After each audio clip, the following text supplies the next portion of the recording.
Oke, baik. Bismillahirrahmanirrahim. Assalamualaikum warahmatullahi wabarakatuh.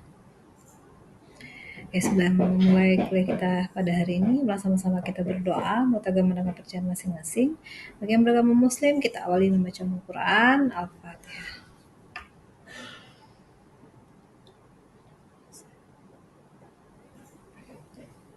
Sadaqallahul. Oke, baik Nanda semuanya. Hari ini merupakan pertemuan kedua kita ya dalam mata kuliah manajemen strategis. Oke, pada pertemuan pertama kemarin Ibu sudah menjelaskan secara global ya, secara global tentang ruang lingkup dari manajemen strategis itu apa-apa saja. Nah, pada pertemuan kedua ini kita akan melanjutkan pembahasan kita yaitu tentang seperti apa manajemen strategis itu di perusahaan ya. Nah, sebelum masuk ke materi, Ibu mau menjelaskan dulu apa itu strategi ya. Strategi itu apa? Merupakan rencana jangka panjang dengan diikuti tindakan-tindakan yang ditujukan untuk mencapai tujuan tertentu. Jadi setiap apapun yang kita ingin capai, goals kita harus punya yang namanya strategi atau cara untuk mendapatkan apa yang kita inginkan atau yang kita jadikan tujuan. Ya, kemudian untuk manajemen strategis itu sendiri adalah suatu proses atau rangkaian kegiatan pengambilan keputusan yang bersifat dasar dan menyeluruh, yang disertai dengan penetapan cara melaksanakannya, kemudian yang dibuat oleh pimpinan dan diimplementasikan oleh seluruh jajaran di dalam suatu organisasi. Ya, tujuannya itu semua adalah untuk mencapai goals-nya perusahaan ya, tujuan perusahaan. Tujuan perusahaan itu beragam, ada yang memang money oriented, ada social oriented, dan sebagainya. Jadi tergantung apa tujuan dari perusahaan itu sendiri. Nah, kemudian ada beberapa proses dalam manajemen strategik ini yang kita namakan dengan SWOT analysis ya. Hal pertama yang harus kita ketahui adalah kita identifikasi dulu misi, tujuan, dan strategi organisasi saat ini. Tujuannya apa dulu? Nah, kita harus tetapkan, identifikasi di awal. Kemudian baru kita analyze. Yang kita analyze apa? Faktor eksternal dan internalnya. Apa itu? Yang pertama adalah peluang, kemudian ancaman yang akan muncul ya. Nah, ini harus kita analisis.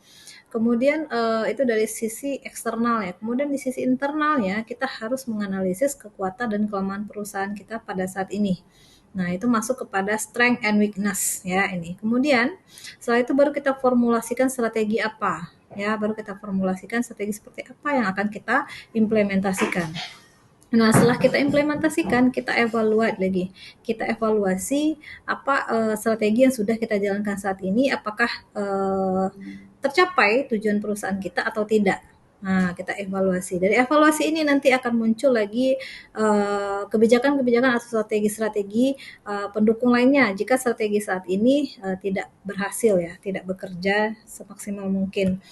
Kemudian apa itu manfaat dari manajemen strategi? Ada beberapa manfaat dari manajemen strategi ya, seperti yang terlihat pada slide bisa saudara lihat, yaitu bisa memberikan arah jangka panjang yang akan dituju, kemudian membantu organisasi beradaptasi pada perubahan-perubahan yang terjadi, kemudian membuat suatu organisasi menjadi lebih efektif ya, kemudian mengidentifikasi keunggulan kooperatif ya, suatu organisasi dalam lingkungan yang semakin beresiko.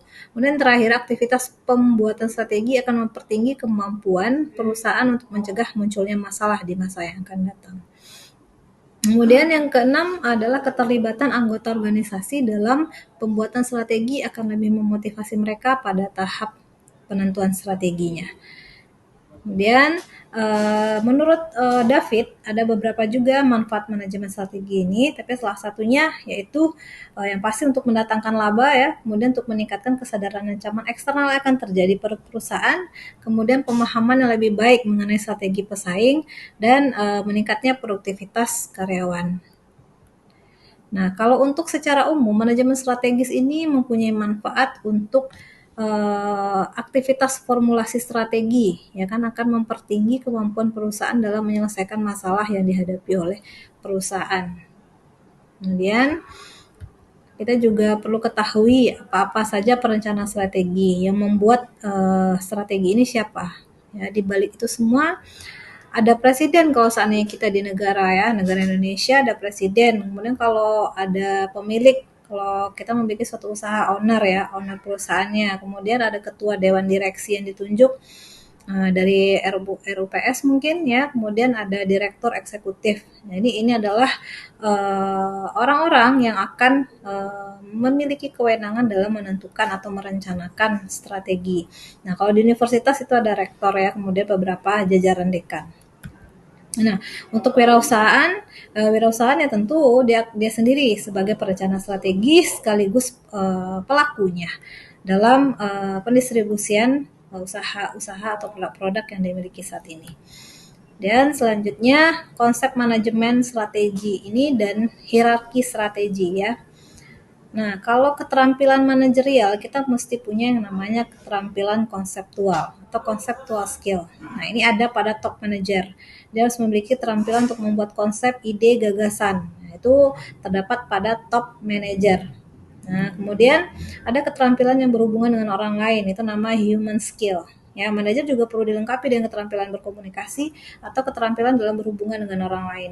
Karena nanti top manager ini akan berhubungan dengan banyak pihak ya, dengan klien, dengan pihak ketiga atau ke bagian kerjasama ya dengan perusahaan ya, MOU dengan perusahaan lainnya. Jadi harus punya keterampilan yang berhubungan dengan orang lain, kecakapan dari public speaking-nya. Kemudian terakhir ada keterampilan teknis, technical skill. Jadi how to operate ya. Keterampilan ini merupakan bekal bagi manajer pada tingkat yang lebih rendah. Jadi keterampilan teknis ini merupakan kemampuan untuk menjalankan suatu pekerjaan tertentu secara teknisnya. Di lapangannya seperti apa, realnya seperti apa. Nah, inilah keterampilan manajerial yang harus dimiliki seorang manajer. Ya, kalau misalnya salah satu nggak punya ya nggak bisa dijadikan seorang manajer ya. Oke, next. Kita beralih ke keterampilan manajemen menurut Robert L. Kals ya. Ada yang pertama top management ya. Itu ada bagian konseptual, manusiawi dan teknik. Kemudian kategori middle manajemen itu konseptual, manusiawi dan teknik. Tapi kalau misalnya kita lihat dari gambarnya ini, kalau pada top manajemen itu lebih banyak konseptualnya. Jadi ide-ide, gagasan itu ada di top manajemen. Ya, ada konseptualnya lebih banyak ketimbang manusiawi dan teknik. Jadi kalau untuk top manajemen, tekniknya dominan lebih sedikit ya daripada konseptualnya. Jadi hanya lebih banyak berfokus pada konseptual, ide, gagasan itu semuanya muncul dari top manager. Nah, kemudian di middle kita perhatikan dari gambarnya lebih banyak manusiawi. Jadi orangnya kita butuh memang personal lebih banyak karena di bagian middle ini lebih banyak itu berhubungan dengan staff ya, karyawan langsung. Jadi kita memang lebih banyak membutuhkan tenaga atau SDM-nya. Sedangkan untuk konseptual tidak terlalu banyak berpengaruh di sini karena pada dasarnya mereka sudah diberikan job desk ya. Tupoksinya sudah jelas, tugas pokok dan fungsi masing-masing dari SDM tersebut. Kemudian secara teknik hampir berbanding lurus dengan konseptualnya, tidak begitu banyak ya karena dia sudah diberikan tupoksi masing-masing. Nah, pada lower management ini lebih kepada tekniknya, ya teknis di lapangannya atau berhadapan langsung dengan bagaimana mengoperasikan sebuah tugas yang sudah diberikan oleh mungkin atasan dari top manajernya. Sekarang kita beralih ke sebentar ya. Menambahkan 2 keterampilan ya, dasar yang perlu dimiliki manajer. Ada 2 keterampilan dasar yang perlu dimiliki manajer, itu yaitu keterampilan manajemen waktu ya. Manajemen waktu yang baik itu merujuk kepada keterampilan yang merujuk pada seorang manajer yang menggunakan waktunya dengan bijaksana ya. Dia tahu mana yang menjadi skala prioritas dan yang tidak prioritas. Kemudian keterampilan membuat keputusan. Nah, how to make a decision. Ya, jadi kalau top manager itu, seorang manajer itu merupakan decision maker, jadi pembuat keputusan. Nah, oleh sebab itu, kemampuan untuk mendefinisikan masalah dan menentukan cara yang terbaik dalam memecahkan masalahnya. Atau sebagai problem solver ya. Dan selanjutnya kita juga harus tahu langkah-langkah dalam pembuatan keputusan. Yang pertama, kita identifikasi dulu masalah dan mencari berbagai alternatif yang dapat diambil untuk menyelesaikannya. Kemudian kita evaluasi setiap alternatif yang ada dan memilih sebuah alternatif yang dianggap baik. Kemudian kita implementasikan alternatif tersebut, apa yang sudah kita pilih, kemudian kita kontrol, ya, kita awasi serta kita evaluasi. Nah, itu dia materi kita yang kedua, itu lebih kepada pembahasan mengenai keterampilan dasar yang perlu dimiliki oleh seorang manajer sebagai orang yang akan membuat ide atau gagasan, ya, dalam membuat strategi perusahaan. Mungkin kalau untuk materi keterampilan dasar dan micromanager, Ibu rasa cukup, ya. I think that is enough for today. Thank you for your attention. Mari kita tutup kuliah ini dengan membaca Al-Quran, Al-Fatihah.